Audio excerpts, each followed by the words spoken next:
রাজনৈতিক দলগুলোর কাছে জাতীয় সনদের খসড়া পাঠানো হয়েছে জানালেন অধ্যাপক আলী রিয়াজ। বুধবার দুপুরের মধ্যে মতামত জানানোর আহ্বান ঐকমত্য কমিশনের। এআই এর কারসাজিতে ভুল তথ্যে সয়লাভ সামাজিক মাধ্যম। নকল ভিডিওকে সত্যি ভেবে নেয় ছড়াচ্ছে দ্রুত। নির্বাচন কেন্দ্রিক তথ্য বিভ্রাটের শঙ্কায় ইসি, নিয়ন্ত্রণে নীতিমালার তাগিদ।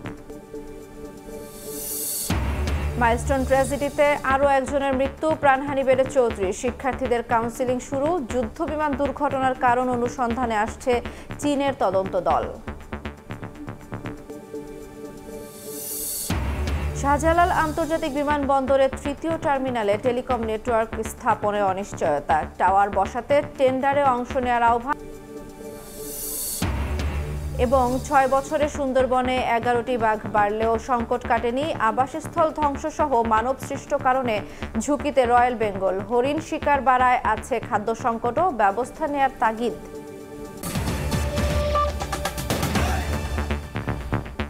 সকালের সময় সঙ্গে আছি আমি জান্নাতুল দোলনা।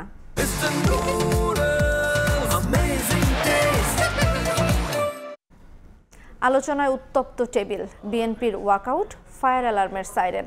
রাজনৈতিক দলগুলোর সঙ্গে ঐকমত্য কমিশনের 20তম দিনের প্রথমার্ধের সংলাপে দেখা গেছে এমন নানা নাটকীয়তা। নির্বাহী বিভাগকে দুর্বল করার চেষ্টার প্রতিবাদ জানিয়ে ঐকমত্য কমিশনের আলোচনা থেকে ওয়াকআউট করে বিএনপি। তবে দিন শেষে সংলাপে নতুন কোনো বিষয়ে ঐক্যে পৌঁছাতে পারেনি দলগুলো।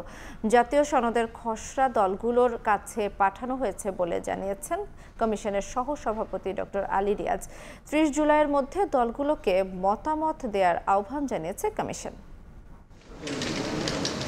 মৌলিক সংস্কারের বিষয়ে রাজনৈতিক দলের সঙ্গে জাতীয় ঐকমত্য কমিশনের 20তম দিনের সংলাপের শুরুতেই উত্তপ্ত আলোচনার টেবিল। সরকারি কর্ম কমিশন, দুদক, মহা হিসাব নিরীক্ষক ও নিয়ন্ত্রক এবং ন্যায়পাল নিয়োগের বিধানের আলোচনা থেকে ওয়াকআউট করে বিএনপি। দলটির প্রতিনিধি জানান, নির্বাহী বিভাগকে অতিরিক্ত দুর্বল করার চেষ্টা চলছে। এটি হলে সরকারের কাছে জনগণের প্রত্যাশা পূরণ হবে না। আমরা কিছু সময়ের জন্য ওয়াকআউট করলাম। সাংবিধানিক কিছু প্রতিষ্ঠান নিয়োগ কমিটি করা এবং এটা সংবিধান অন্তর্ভুক্ত করা, সেটা ভবিষ্যতে রাষ্ট্র পরিচালনায়, সরকার পরিচালনায় জটিলতার সৃষ্টি হবে। আধা ঘন্টা পর নিজেদের অবস্থান তুলে ধরতে আবারও সংলাপে যোগ দেয় বিএনপি। তবে এর কয়েক মিনিটের মধ্যে উত্তপ্ত আলোচনার টেবিলে আতঙ্ক হয়ে হঠাৎ বেজে ওঠে জরুরি ফায়ার অ্যালার্ম। তড়িঘড়ি করে সবাই বের হয়ে যান রাস্তায়।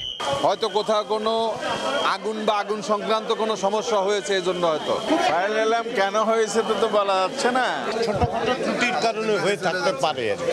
দেশ ও জনগণের স্বার্থে মৌলিক সংস্কারের বিষয়ে বিএনপিকে একমত হওয়ার আহ্বান জানান এনসিপির সদস্য সচিব আখতার হোসেন। আর জামায়াত নেতা বলেন, ফেব্রুয়ারিতে নির্বাচনের জন্য প্রস্তুত তারা, তবে এখনও লেভেল প্লেইং ফিল্ড তৈরি হয়নি। ভোট নিয়েও ষড়যন্ত্রের আশঙ্কা দলটির। দলনিরপেক্ষ বডি হওয়া প্রয়োজন, তাহলে বাকি বিষয়গুলো তারা কেন বুঝতে চাচ্ছেন না? এটাই আমাদের একটা প্রশ্নের বিষয়। এই বিষয়টাতে বিএনপির যারা নেতৃবৃন্দ আছেন তারা আসলে ইতিবাচক সিদ্ধান্ত গ্রহণ করবেন, এই আহ্বান আমরা তাদের কাছে রাখতে চাই। নির্বাচন ফেব্রুয়ারি মাসে যদি হয় তাতে আমাদের কোনো ধরনের আপত্তি নেই, কিন্তু নানা ষড়যন্ত্র দেখতেছি, কারণ এখনো লেভেল প্লেইং ফিল্ডের ব্যাপারে গভর্নমেন্ট তেমন কোনো স্টেপ নেয় নাই।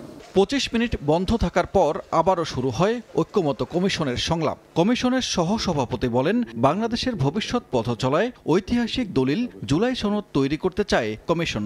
এর মধ্যে সনদের খসড়া রাজনৈতিক দলের কাছে পাঠানো হয়েছে। আমরা জাতীয় ঐকমত্য কমিশনের পক্ষ থেকে জাতীয় সনদের একটি খসড়া রাজনৈতিক দলগুলোর কাছে পৌঁছে দিয়েছি।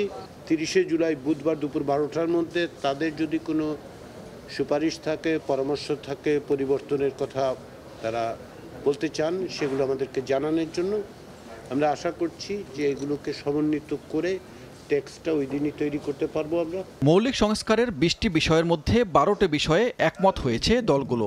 31 জুলাইয়ের মধ্যে সংলাপ শেষে জাতীয় সনদ চূড়ান্ত করতে চায় ঐকমত্য কমিশন। পরিমার্জন করা হচ্ছে। সানবীর রূপল, সময় সংবাদ, ঢাকা। জেনারেটিভ এআই ভুল আর অর্ধসত্য তথ্যে ছয়লাভ সামাজিক যোগাযোগ মাধ্যম। কখনো ভিডিও, কখনো লেখার মাধ্যমে প্রতিনিয়ত দেয়া হচ্ছে অপতথ্য। বিশেষজ্ঞরা বলছেন, দ্রুত এ সমস্যার সমাধান না দিতে পারলে পরিণতি হবে ভয়াবহ। ধ্রুব ব্যানার্জির রিপোর্ট, ক্যামেরায় ছিলেন মোহাম্মদ সালাউদ্দিন। জেনারেটিভ এআই এর কারসাজিতে সামাজিক যোগাযোগ মাধ্যম যেন হয়ে উঠেছে বিভ্রান্তির খনি। এআই এর মাধ্যমে মুহূর্তেই মৃতকে করা হচ্ছে জীবিত। ইচ্ছেমতো কথা তার মুখেই শুনিয়ে দেয়া হচ্ছে দর্শকদের। এমনকি এর মাধ্যমে তৈরি করা হয়েছে একদম আসল ছবির মতো নকল ছবি। অনেকেই মনে করেন এসব এআই ভিডিও কেউ বিশ্বাসই করেন না, তাই আমরা এই ভিডিওগুলোর নিচে মানুষের করা কিছু মন্তব্য পড়ে দেখতে চাই। নির্মাতার টাইটেল আর প্রযুক্তি দক্ষতা এসব ভিডিওকে একদম সত্যি ভেবে নেয়ার কারণে সমাজে মিথ্যা তথ্য ছড়াচ্ছে সংক্রামকের মতো। গ্রামের আতেলালি থেকে শুরু করে শহরের ব্যাংকার পর্যন্ত সকলেই এআই এর মজা নিয়ে ভিডিও মূলত ভাইরাল হওয়ার যে ধান্দা, এটা নিয়ে মূলত কাজ করে যায়। এটার যে ভয়াবহতা কতটুকু এটা তারা কল্পনা করেন। যারা একটু বয়স্ক তারা কিন্তু বুঝতে পারে, তারা এটা কিন্তু বুঝে নেয় যে এটাই রিয়েল, এটাই সত্যি। এটার ফলে একটা যেমন গুজব ছড়াচ্ছে, এই গুজবের ফলে একটা দাঙ্গাও তো লেগে যেতে পারে। গণযোগাযোগ বিশেষজ্ঞ বলছেন, অপতথ্য সঠিক তথ্যের তুলনায় ছড়িয়ে পড়ে 6 গুণ গতিতে। আর এআই ব্যবহারকারীর ব্যক্তিগত তথ্যেরও থাকে না কোনো নিরাপত্তা। ইনফরমেশন কিন্তু জেনুইন ইনফরমেশনের তুলনায় 6 গুণ বেশি দ্রুত ছড়ায়। আমার এনআইডি নাম্বারটা যদি পাবলিক হয়ে যায়, সেটা কিন্তু আমাদের জন্য একটা থ্রেটনিং ব্যাপার। এটা তো আমাদের এতটুকু নলেজ থাকতে হবে যে আমরা আসলে এআই কে কতটুকু ইনফরমেশন দেব, কতটুকু দেব না। এআই এর এথিক্যাল পলিসি কি, কিভাবে কাজ করে, আমি কতটুকু করব, সেটা জানতে পারলে কিন্তু অনেকখানি কনফিউশন দূর হয়ে যায়। ইতিমধ্যেই বেশ কয়েকটি রাজনৈতিক দলের পক্ষে শুরু হয়েছে এআই এর ব্যবহার। ত্রয়োদশ জাতীয় সংসদ নির্বাচনের আগে এ নিয়ে শঙ্কা জানিয়েছেন খোদ প্রধান নির্বাচন কমিশনার। এই ইলেকশনে এই অ্যাবিউজ অফ এআই, এটা একটা আমাদের জন্য বড় চ্যালেঞ্জ হিসেবে দেখা দিয়েছে। অপরাধ বিশ্লেষক বলছেন, দেশের বর্তমান প্রেক্ষাপটে এআই এর অবাধ ব্যবহারে পরিস্থিতি হতে পারে ভয়াবহ। নির্বাচন কেন্দ্রিক তথ্য বিভ্রাট তৈরি করে ঘোলা পানিতে মাছ শিকারের সুযোগ নিতে পারে স্বার্থান্বেষী মহল।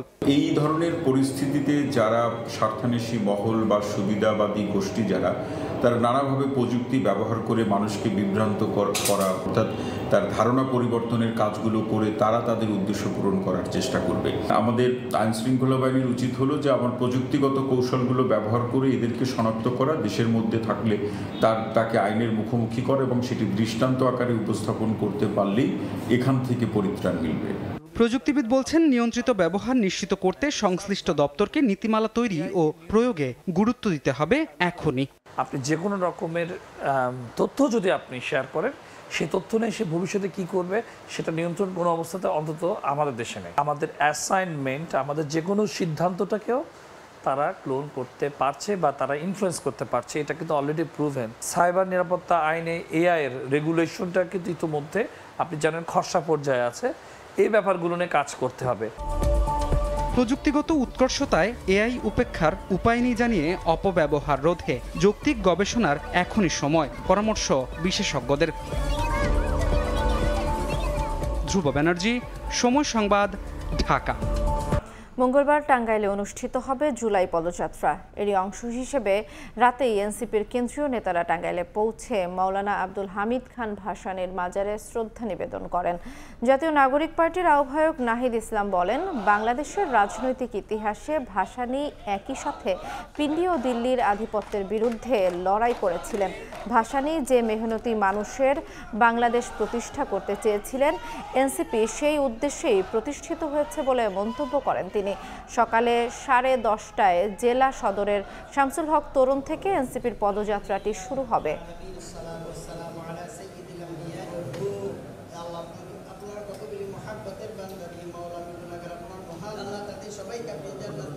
মাওলানা ভাসানী যেই রাজনীতি করে গিয়েছেন, যেই স্বপ্নের বাংলাদেশ, যেই মেহনতি মানুষের বাংলাদেশ প্রতিষ্ঠা করতে চেয়েছিলেন, জাতীয় নাগরিক পার্টিও সেই উদ্দেশ্যেই প্রতিষ্ঠিত হয়েছে। সেই দায়িত্বের রাজনীতি নিয়েই মাওলানা ভাসানীর পথ অনুসরণ করেই আমরা বাংলাদেশকে এগিয়ে নিয়ে যেতে চাই। একটি বৈষম্যহীন বাংলাদেশ আমরা প্রতিষ্ঠা করতে চাই। মাইলস্টোন ট্র্যাজেডিতে নিভে গেল ক্ষুদে শিক্ষার্থী সাহিল ফারাবী আয়ানের জীবনও। বারবার সংশোধনীর পর সরকারি হিসেবে প্রাণহানির সংখ্যা দাঁড়ালো 34 জনে। বিভিন্ন হাসপাতালে চিকিৎসাধীন আছেন 45 জন। এর মধ্যে বার্ন ইনস্টিটিউটে ভর্তি 33 জনের মধ্যে 27 জনই শিশু। এর মধ্যে 3 জনের অবস্থা সংকটাপন্ন এবং গুরুতর অবস্থায় 9 জনের। দগ্ধদের চিকিৎসায় দুপুরে জরুরি পর্যালোচনা ও মূল্যায়ন সভা করে বার্ন ইনস্টিটিউট। ঝরে পড়ছে একের পর এক ফুল, বাড়ছে হাসপাতালে কাতরানো শিশুদের পরিবারের শঙ্কাও। মাইলস্টোন ট্র্যাজেডিতে 14 বছরেই থেমে গেল সাহিল ফারাবী আয়ানের জীবন। 21 জুলাই বিমান বিধ্বস্তের ঘটনায় তার শরীরের 40% পুড়ে গিয়েছিল। রোববার রাত 1:45টায় আইসিইউতে মারা যায় আয়ান। রাতেই তার মরদেহ হস্তান্তর করা হয় পরিবারের কাছে। এ নিয়ে মাইলস্টোন ট্র্যাজেডিতে বার্ন ইনস্টিটিউটে নিহতের সংখ্যা 18। চিকিৎসাধীন 33 জনের মধ্যে 27 জনই শিশু। এর মধ্যে 3 জনের অবস্থা সংকটাপন্ন এবং গুরুতর অবস্থা 9 জনের। হাসপাতালের পক্ষ থেকে জানানো হয় পর্যায়ক্রমে ছাড়পত্র দেওয়ার মতো আছেন 10 জন। ক্রিটিক্যাল পেশেন্ট যে ছিল তাদের 4 জনের মধ্যে আয়ান গতকাল রাত 1:45 মৃত্যুবরণ করেছে। বাকি পেশেন্টগুলো স্ট্যাটিক আছে, অর্থাৎ যে বাকি আরও 3টা ক্রিটিক্যাল এবং সিভিয়ার কেস তাদের অবনতি ঘটে নাই। মাইলস্টোন ট্র্যাজেডিতে নিহতের সংখ্যা নিয়ে আরেক দফা সংশোধনী দিল স্বাস্থ্য মন্ত্রণালয়। সবশেষ সংশোধনীতে মৃতের সংখ্যা নামিয়ে আনা হয় 33 জনে। আয়ানের মৃত্যুর পর প্রাণহানির সংখ্যা দাঁড়ালো 34-এ। মনির হোসাইন, সময় সংবাদ, ঢাকা।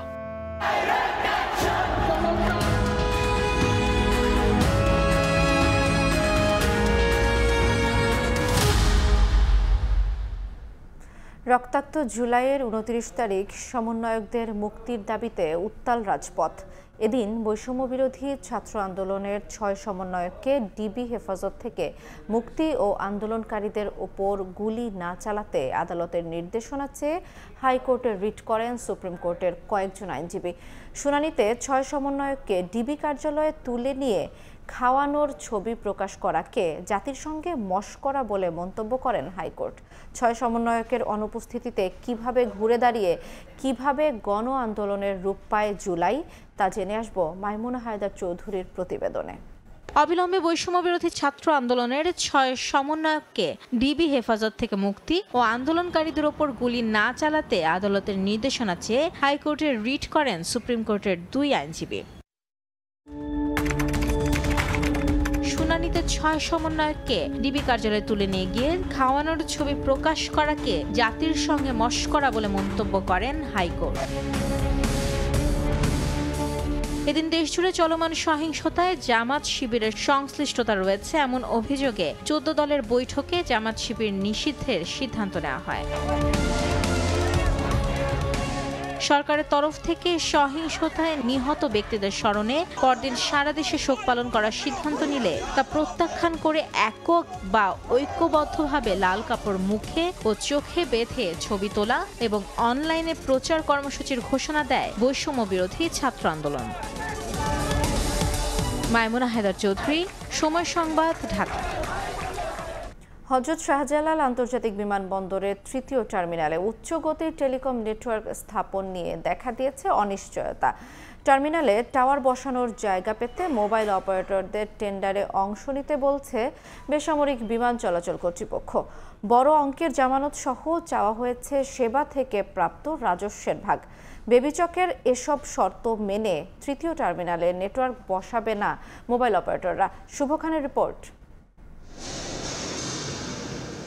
নান্দনিক নকশা আর বিশ্বমানের সুযোগ সুবিধার মিশেলে গড়ে উঠেছে হযরত শাহজালাল আন্তর্জাতিক বিমানবন্দরের 3য় টার্মিনাল। চলতি বছরই যার উদ্বোধন হওয়ার কথা রয়েছে।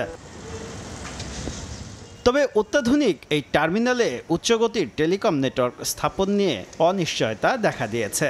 সম্প্রতি এক চিঠিতে 3য় টার্মিনালে নেটওয়ার্ক বসাতে মোবাইল অপারেটরদের টেন্ডারে অংশ নিতে বলেছে। প্রাথমিকভাবে চুক্তির মেয়াদ হবে 5 বছর, নিরাপত্তা জামানত দিতে হবে 3 কোটি টাকা। তবে এসব শর্তে রাজি নয় মোবাইল অপারেটররা। জামানত রাখতে যাব কেন? টার্মিনাল 1 বলেন, টার্মিনাল 2 বলেন, ন্যাশনাল পার্লামেন্ট বলেন, কর্ণফুলী টানেল বলেন, যেই পদ্ধতিতে আমরা মোবাইল অপারেটররা মিলে মনে করেন একটা নেটওয়ার্ক বিল করে কাস্টমারদেরকে কানেক্টিভিটি দেওয়ার চেষ্টা করছে, আমার মনে হয় সেই মডেলটাই ফলো করা প্রয়োজন। টার্মিনাল এলাকায় ইনবিল্ডিং অ্যাক্টিভ ডিস্ট্রিবিউটেড অ্যান্টেনা সিস্টেম ডাস কাভারেজ স্থাপনের জন্য স্কয়ার মিটার ভিত্তিক মাসিক ভাড়ার প্রস্তাব দিতে হবে অপারেটরদের। টার্মিনাল এলাকায় ভয়েস কল কিংবা ইন্টারনেট সেবা থেকে প্রাপ্ত আয়ের নির্দিষ্ট অংশ ভাগ চেয়েছে বেবিচক। বর্তমানে সরকারকে 6.5% হারে রাজস্বের ভাগ দেয় মোবাইল অপারেটররা। আলাদাভাবে আর কোনো সরকারি সংস্থাকে ভাগ দিতে রাজি নয় তারা। আমরা তো অবশ্যই বিটিআরসিকে আমরা রেভিনিউ শেয়ার দিই, অন টপ অফ দ্যাট কোনো আরেকটা অর্গানাইজেশনকে রেভিনিউ শেয়ার দিতে হবে, এটা আমরা কোনো সময় আগে দেখিনি। যদি সিভিল এভিয়েশন ইন্টারেস্টেড হয় আমরা থার্ড টার্মিনালে আমাদের কানেক্টিভিটি এনশিওর করব, আর যদি ইন্টারেস্টেড না হয় তাহলে আমাদের বাইরের যে কানেক্টিভিটি আছে সেটার উপর রিলাই করতে হবে। বেসামরিক বিমান চলাচল কর্তৃপক্ষের চেয়ারম্যান দেশের বাইরে থাকায় এ বিষয়ে কোনো মন্তব্য পাওয়া যায়নি। শুভ খান, সময় সংবাদ, ঢাকা। নানা সংকটে রয়েছে বাংলাদেশের রয়্যাল বেঙ্গল টাইগার। প্রাকৃতিক সমস্যার চেয়ে বেশি ঝুঁকিতে ফেলছে মানুষের তৈরি সমস্যা। ঝড়, জলোচ্ছ্বাস, জলবায়ু পরিবর্তন ও বন ধ্বংস করে শিল্প কারখানার ভয়ানক দূষণে নষ্ট হচ্ছে টিকে থাকার পরিবেশ। সুন্দরবনে বাঘের সংখ্যা কিছুটা বাড়লেও হরিণের শিকার বৃদ্ধিতে তৈরি হয়েছে খাদ্য সংকট। বিশ্ব বাঘ দিবসে রয়্যাল বেঙ্গল টাইগারের খবর জানাচ্ছেন রৌনক নিয়ন্তা।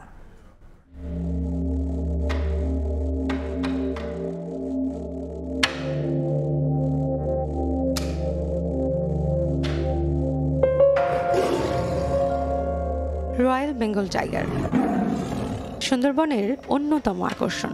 ধরে রাখছে বনের ভারসাম্য, রক্ষা করছে প্রাকৃতিক সম্পদ। বিশ্বজুড়ে দিনের পর দিন কমছে বাঘের বিভিন্ন প্রজাতির সংখ্যা। সব প্রজাতির বাঘকে অস্তিত্ব সংকট থেকে কিভাবে রক্ষা করা যায় সেই পদক্ষেপ নেয়ার জন্যই পালন করা হয় আন্তর্জাতিক বাঘ দিবস। বিশ্বব্যাপী বিভিন্ন পদক্ষেপ নেওয়া হলেও বর্তমানে বাঘের সবচেয়ে বড় সমস্যা চোরা শিকার ও আবাসন ধ্বংস। গত 100 বছরে বাঘের আবাসস্থল নষ্ট হয়েছে 95%। বনদস্যুদের দাপট, অভয়ারণ্যে অবাধ যাতায়াত, প্রাকৃতিক দুর্যোগ সহ নানা কারণে গত কয়েক দশকে সুন্দরবনে বাঘের সংখ্যা কমছিল প্রতিনিয়ত। আসার কথা সবশেষ জরিপে সুন্দরবনের রয়্যাল বেঙ্গল টাইগার 11টি বেড়ে এখন দাঁড়িয়েছে 125টিতে। সংরক্ষণ করতে গেলে তার খাবারও প্রয়োজন, কিন্তু তার খাবার সে একটা মাংসাশী প্রাণী, তাই বলে সে কি শুধু হরিণ খাবে আর কোনো মাংস কি ব্যবস্থা করা যাবে না? বাঘের শিকার বন্ধ করতে হবে, সচেতনতা বৃদ্ধি করতে হবে, তাহলে হচ্ছে যে আমরা বাঘকে সংরক্ষণ করতে পারবো। পূর্ব সুন্দরবনের চাঁদপাই রেঞ্জ, শরণখোলা ও পশ্চিম সুন্দরবনে সংঘবদ্ধ দুর্বৃত্তদের অপতৎপরতায় বেড়েই চলছে হরিণ শিকার। প্রভাবশালীদের ছত্রছায়ায় হরিণের মাংস ও চামড়া বিক্রিতে জড়িত বন তীরবর্তী এলাকার বাসিন্দারা। হরিণের মাংস খাওয়া, এটা যে ব্যবসাটা হচ্ছে এটা বন্ধ করা উচিত। যারা শিকার করছে তাদের বিরুদ্ধে যথাযথ শাস্তির প্রয়োগ করতে হবে। হরিণ শিকারে বাঘের খাদ্য সংকট তৈরি হচ্ছে বলে জানান প্রাণী বিশেষজ্ঞরা। মানুষ কিন্তু নির্বিচারে হরিণ হত্যা করছে। হরিণের মাংস কোনো সময় ওই এলাকায় গরুর মাংসের চেয়ে সস্তায় পাওয়া যায়। কেন পাওয়া যায়? কারণ হরিণ তোকে কিনে জবাই করে তা বিক্রি করতে হচ্ছে না। কে জানে এখনো বাঘ শিকার চলছে কিনা। আবার জলদস্যুরা কিন্তু নতুন করে তৎপর হয়েছে। বিশেষজ্ঞরা জানান বাঘের সংখ্যা বৃদ্ধির সঙ্গে সঙ্গে এর সুরক্ষা, প্রজনন সক্ষমতা বৃদ্ধি ও বাঘের শিকার প্রাণীর সংখ্যা বৃদ্ধিতেও কাজ করতে হবে। সেই সঙ্গে সম্পৃক্ত করতে হবে জনগণকে। মূল সমস্যা হচ্ছে বাঘের আবাসভূমি এবং বাঘের খাদ্য এবং অনিয়ন্ত্রিত এই যে হত্যা। যে কোনো কিছু সংরক্ষণ করতে চাই, কিন্তু যেহেতু মানুষের জন্য মানুষকেই সম্পৃক্ত করে সমাধান করতে হবে। জীববৈচিত্র্য রক্ষায় বাঘ টিকিয়ে রাখতে নিশ্চিত করতে হবে অনুকূল পরিবেশ। তাই বনের বাঘের জন্য প্রয়োজন নিরাপদ আবাসস্থল, বেঁচে থাকার মতো বন। রৌনক নিয়ন্তা, সময় সংবাদ, ঢাকা। স্বাধীনতার 54 বছর পেরিয়ে গেলেও বরাদ্দ বৈষম্যের শিকার রংপুর অঞ্চল। জুলাই অভ্যুত্থানের পর দাবি উঠেছিল উত্তরের উন্নয়নের বিশেষ বরাদ্দের। আশ্বাসও এসেছিল অন্তর্বর্তী সরকারের সর্বোচ্চ পর্যায় থেকে। কিন্তু 1 বছর পেরিয়ে গেলেও বাস্তব চিত্র বলছে ভিন্ন কথা। গবেষকদের মতে অঞ্চল ভিত্তিক বরাদ্দ বৈষম্য, ভারসাম্যহীনতা দীর্ঘমেয়াদে জাতীয় প্রবৃদ্ধির জন্য ক্ষতির কারণ হয়ে উঠতে পারে। শাকিল মাহমুদের ছবিতে নাজমুল ইসলাম নিশাতের রিপোর্ট। এডিবিতে ঢাকা, চট্টগ্রাম, রাজশাহী বিভাগের বরাদ্দ যেখানে 10.12% থেকে 38.54%, সেখানে রংপুরে মাত্র গড়ে 3.13%। দীর্ঘ সময় ধরে বরাদ্দ এমন বৈষম্যের কারণে শুধু অর্থনৈতিকভাবেই এই অঞ্চল পিছিয়ে পড়েনি, বেড়েছে কর্মহীন মানুষের সংখ্যাও। তবে জুলাই অভ্যুত্থানের পর রংপুর সফরে এসে প্রধান উপদেষ্টা ডক্টর মোহাম্মদ ইউনূস বলেছিলেন, বৈষম্য দূর করে রংপুর হবে দেশের 1 নম্বর অঞ্চল। রংপুর পিছিয়ে পড়া একটা জেলা, রংপুর বাংলাদেশের 1 নম্বর জেলা হোক, এটাই হল। তবে বাস্তব চিত্র বলছে ভিন্ন কথা। গেল 10 মাসে এডিপির উন্নয়ন বরাদ্দের 1,12,000 কোটি টাকার মধ্যে শুধু চট্টগ্রামে বরাদ্দ দেওয়া হয়েছে 50,077 কোটি টাকা, অথচ রংপুরে নেই বিশেষ বরাদ্দ। এদিকে বরাদ্দ বৈষম্য নিরসন ও বিশেষ বরাদ্দের দাবিতে নানা কর্মসূচি চালিয়ে যাচ্ছে গণ অভ্যুত্থানে অংশ নেওয়া শিক্ষার্থীরা, যেখানে গুরুত্ব পাচ্ছে তিস্তা মহাপরিকল্পনা, অর্থনৈতিক অঞ্চল ও গ্যাস ভিত্তিক শিল্প নির্মাণ। যেখানে দক্ষিণবঙ্গে হাজার হাজার কোটি টাকা বাজেট হয়, কিন্তু আমাদের উত্তরবঙ্গে সেই বাজেট নাই। একটি স্বতন্ত্র কমিশন গঠন করা হোক এবং এই কমিশনের মধ্য দিয়েই উত্তরবঙ্গের এই যে চলমান যে বৈষম্য, সেই বৈষম্য নিরসন হবে। আগামী 48 ঘন্টার মধ্যে আমাদের উপরোক্ত 2 দফা দাবি বাস্তবায়ন এবং নিরূপণ না হলে তাহলে আমরা উত্তরবঙ্গ, সার্বিক উত্তরবঙ্গ ব্লকেট ঘোষণা করব। গবেষকদের মতে উন্নয়ন বরাদ্দে অঞ্চলভিত্তিক ভারসাম্যহীনতা দীর্ঘমেয়াদে জাতীয় অর্থনীতিতে প্রভাব ফেলবে। বিগত সময়ে বাজেট বৈষম্যের কারণে যে শিল্পায়ন হওয়ার কথা, সেই শিল্পায়নটা এখানে সম্ভব হয়নি। এখানে কৃষিভিত্তিক যে শিল্প কারখানা এবং বৈদেশিক যে রপ্তানি নির্ভর শিল্প কারখানা, এগুলো যদি গড়ে তোলা যায় তাহলে অনেক বেশি কর্মসংস্থান তৈরি করা সম্ভব। 2024-25 অর্থ বছরে যেখানে চট্টগ্রামে বরাদ্দ 12,500 কোটি টাকা, খুলনায় 6,000 কোটি টাকার বেশি, সেখানে রংপুর অঞ্চলের জন্য বরাদ্দ মাত্র 1,850 কোটি টাকা। নাজমুল ইসলাম নিশাত, সময় সংবাদ, রংপুর। দিনাজপুরের হাকিমপুরে সড়ক নির্মাণে অনিয়মের অভিযোগ উঠেছে। পিচ ঢালাইয়ের কয়েকদিনের মধ্যেই হাত দিয়ে টান দিলে উঠে আসছে কার্পেটিং। ক্ষুব্ধ হয়ে কার্পেটিংয়ের কাজ বন্ধ করে দেন এলাকাবাসী। সড়কে বিটুমিনের পরিমাণ ঠিকমতো আছে কিনা তার জন্য নমুনা পরীক্ষার কথা জানান উপজেলা প্রকৌশলী। শফিকুল ইসলাম শফিকের পাঠানো তথ্য, ছবি নিয়ে রিপোর্ট। হাত দিয়ে টান দিলেই উঠে আসছে কার্পেটিং, নতুন সড়কে সৃষ্টি হচ্ছে গর্ত।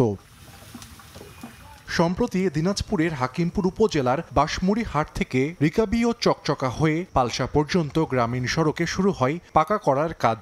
এলাকাবাসীর অভিযোগ, পিচ ঢালাইয়ের কয়েকদিনের মধ্যেই উঠে যাচ্ছে কার্পেটিং। নিম্নমানের কাজের অভিযোগ এনে কার্পেটিং বন্ধ করে দেন তারা। 4 দিন হয় এই রাস্তাটা কাজ করে গেছে, এমনি থেকে ওঠা আপনারা দেখতে পাচ্ছেন। এটা এই এলাকার রাস্তার কাজ হলে পিচ জয়েন্ট হয় নাই, এমনিতেই ভুরভুরা হাজ আছে। এই রাস্তাটা তো 6 মাস না যাইতে তো ভেঙে যাবে। মুরগি আঁচড়িলেও দেখা যাচ্ছে গর্ত হয়ে যাচ্ছে, তাহলে এই রাস্তা করে কি লাভ? সরকার যত টাকা খরচ করেছে রাস্তার পিছনে, আমাদের জানি রাস্তাটা সুন্দরভাবে হয়। তবে শিডিউল অনুযায়ী কাজ হচ্ছে বলে দাবি ঠিকাদারের। কাজের গুণগত মান 100%, 34-35 ডিগ্রি তাপমাত্রা চলতেছে। এই তাপমাত্রা তো পিচ গলবেই। 1 বছরের মধ্যে যদি কোনো জায়গায় 1 ইঞ্চি জায়গা ভাঙা যায়, অফিস করে নেওয়ার পর তারপর আমাকে হলো বিল ফাইনাল করবে। সড়কে বিটুমিনের পরিমাণ ঠিকমতো আছে কিনা তা যাচাইয়ে নমুনা পরীক্ষার কথা জানান উপজেলা প্রকৌশলী। কাজ যদি নিম্নমানের হয়, যদি স্পেসিফিকেশন মোতাবেক যদি না হয়, ঠিক আছে, তাহলে তো আমার উপরে আমার অথরিটি আছে, তো তাকে আমার কাজটা হওয়ার পর কমপ্লিট বুঝাই দেওয়ার পর তারা ল্যাবরেটরি টেস্ট করে বুঝাই নিয়ে তারপরে পেমেন্ট হবে। আমার এখান থেকে কোনো পেমেন্ট হবে না।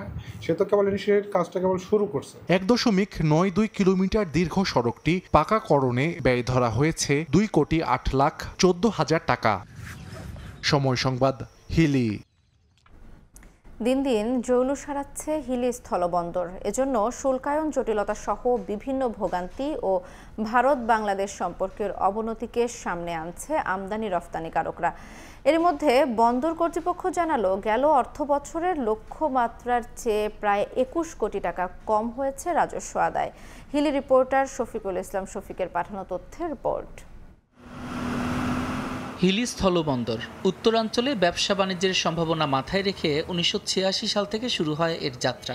ভারতের সঙ্গে ভালো যোগাযোগ ব্যবস্থা আর আমদানি করা পণ্য দ্রুত ঢাকা সহ দেশের বিভিন্ন গন্তব্যে পৌঁছে দেয় জনপ্রিয় হয়ে ওঠে এই স্থলবন্দর। বাণিজ্য বাড়ায় দেশের দ্বিতীয় বৃহত্তম স্থলবন্দর হয়ে ওঠে হিলি।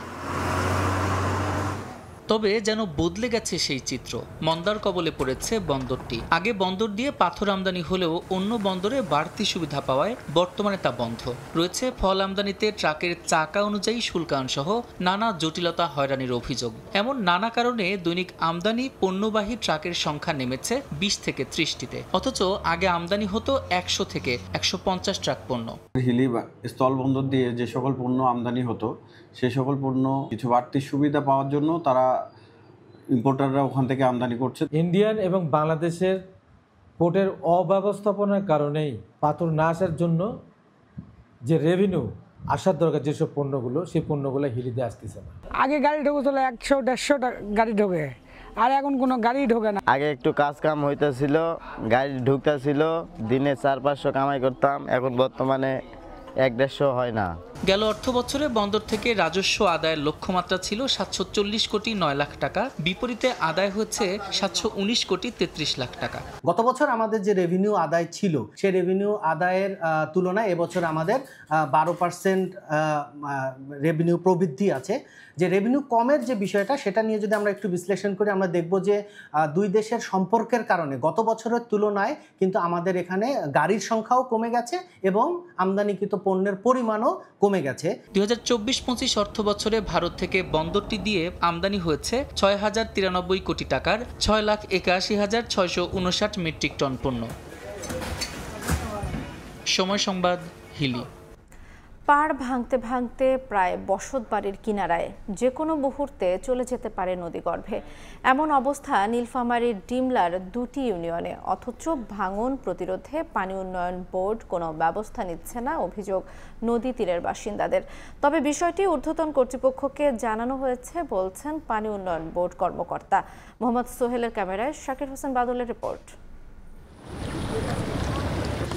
ভাঙতে ভাঙতে নদী চলে এসেছে বসত বাড়ির পাশে। যে কোনো সময় মাথা গোজার ঠাঁই হারাতে পারেন বাসিন্দারা। আতঙ্কে নদী তীরের মানুষ। নীলফামারীর ডিমলার 10টি ইউনিয়নের মধ্যে 6টি তিস্তার তীরবর্তী বন্যা কবলিত এলাকা। ভারী বর্ষণ হলেই এসব এলাকার নিম্নাঞ্চল পানিতে তলিয়ে যায়। বর্তমানে পূর্ব দোহলপাড়া ও পূর্ব বাইশপুকুর এলাকায় নতুন করে দেখা দিয়েছে ভাঙন। বসতবাড়ি থেকে মাত্র 200 থেকে 250 মিটার দূরে অবস্থান নদীর, অথচ ভাঙন প্রতিরোধে পানি উন্নয়ন বোর্ডের কোনো পদক্ষেপ নেই, অভিযোগ স্থানীয়দের। আজ থেকে 18 বছর হয় আমার বিয়ে হয়েছে, তখন এই নদীর মাঝখানে আমার 11 বিঘা সম্পদ ছিল। সেই জমি তো এক এক করে এই তিস্তা, সর্বনাশা তিস্তা সব ভেঙে নিয়ে গেছে। ভাঙতে ভাঙতে আমাদের ঘরের পিছনে আইছে, তাহলে আমরা এখন থাকবো কোন জায়গায়, কি করে খাবো? ইতিমধ্যে আমার একটা ছাগলের খামার ছিল, এটা নদীর গর্ভে চলে গেছে। এখন আমার একটা গরুর খামার আছে, এটাও এখন সম্ভবত 3-4 দিনের মধ্যে নদীর গর্ভে চলে যাবে। ঊর্ধ্বতন কর্তৃপক্ষ যারা আছেন ওনাদেরকে অনুরোধ করব, এই আমার খালিশা চাপান ইউনিয়নের 2টা মৌজা, এই মৌজা 2টাকে আপনারা রক্ষা করেন। পানি উন্নয়ন বোর্ড বলছে 3 থেকে 4টি পয়েন্টে ভাঙন এলাকাগুলোকে পূর্ব সতর্কতামূলক ব্যবস্থা নেওয়া হয়েছে। আর স্থানীয় ভাঙন প্রতিরোধের বিষয়টি ঊর্ধ্বতন কর্তৃপক্ষকে জানানো হয়েছে। জায়গাগুলি একটু ভাঙ্গনরত এখন আছে, সেই জায়গাগুলো আমরা অ্যাড্রেস করছি, এটা আমরা পূর্ব সতর্কতামূলক কাজে অন্তর্ভুক্ত করেছি এবং শীঘ্রই কাজটা বাস্তবায়ন হবে ডিসেম্বরের মধ্যে। খালিশা চাপানি ও খগাখড়িবাড়ি ইউনিয়নের প্রায় 500 পরিবার ভাঙন আতঙ্কে। শাকির হোসেন বাদল, সময় সংবাদ, নীলফামারী।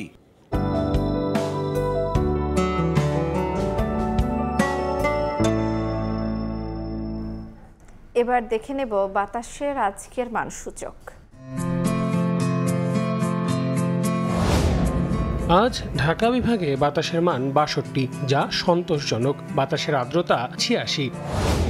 চট্টগ্রাম বিভাগে বাতাসের মান 58, এটিও সন্তোষজনক। বাতাসের আর্দ্রতা 89।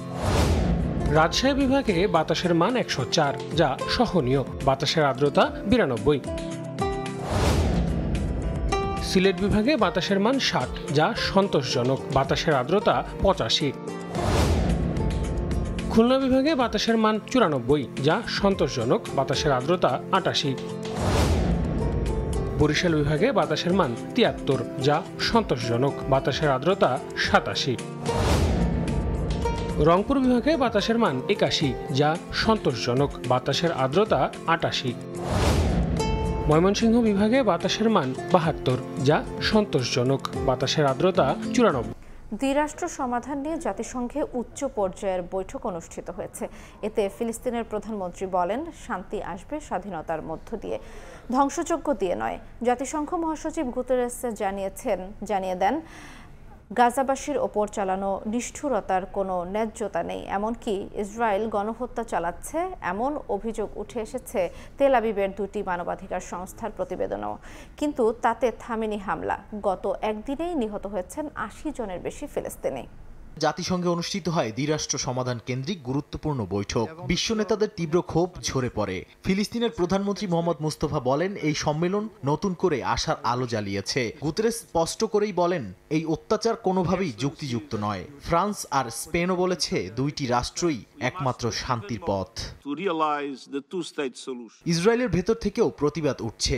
বিরোধী নেতা ইয়াইর লাপিড বলেন, যুদ্ধ না থামালে জিম্মিদের বাঁচানো যাবে না, সেরা সেনাদেরও হারাতে হবে, আর বিশ্ব মুখ ফিরিয়ে নেবে ইসরায়েলের থেকে। কিন্তু কিছুতেই থামছে না নেতানিয়াহু প্রশাসন। মুখে যুদ্ধবিরতির কথা বললেও চালিয়ে যাচ্ছে একের পর এক গণহত্যা। এমনকি গাজায় চলমান হত্যাযজ্ঞকে গণহত্যা বলেছে ইসরায়েল ভিত্তিক মানবাধিকার সংস্থা বৎসেলেম ও ফিজিশিয়ানস ফর হিউম্যান রাইটস। তাদের প্রতিবেদনে বলা হয়, কেবল ফিলিস্তিনি পরিচয়ের কারণেই হত্যা করা হচ্ছে সাধারণ মানুষদের। হত্যা, বাস্তুচ্যুত, অনাহার, স্বাস্থ্য ব্যবস্থা ধ্বংস সবই গণহত্যার প্রমাণ। এই অপরাধের দায় ইসরায়েলের পশ্চিমা মিত্ররাও এড়াতে পারে না বলে দাবি করেছে সংস্থা দুটি। মানবিক সহায়তায় আকাশপথে এবার যুক্ত হলো স্পেন সহ আরও কয়েকটি দেশ।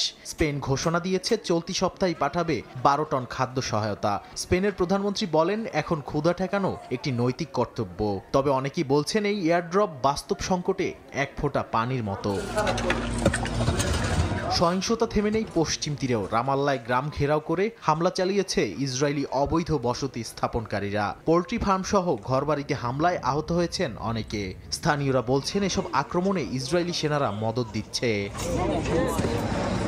নাদিম মারজান, সময় সংবাদ। অবশেষে পাকাপাকিভাবে বাংলাদেশে চলে আসছেন footballer Cuba Mitchell. Bangladesh premier লিগের ক্লাব বসুন্ধরা কিংসের সঙ্গে চুক্তিবদ্ধ হয়েছেন এই অ্যাটাকিং মিডফিল্ডার।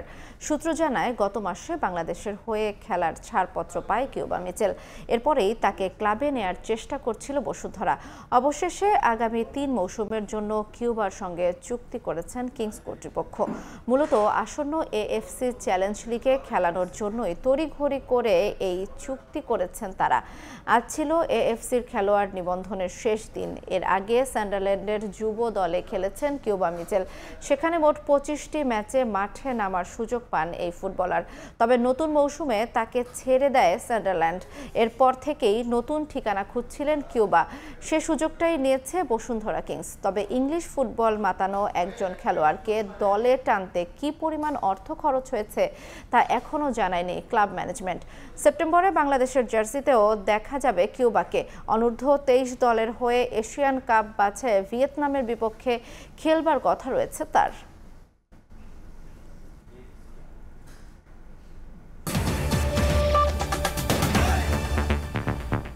এই ছিল সকালের সময়। সঙ্গে থাকুন সময়।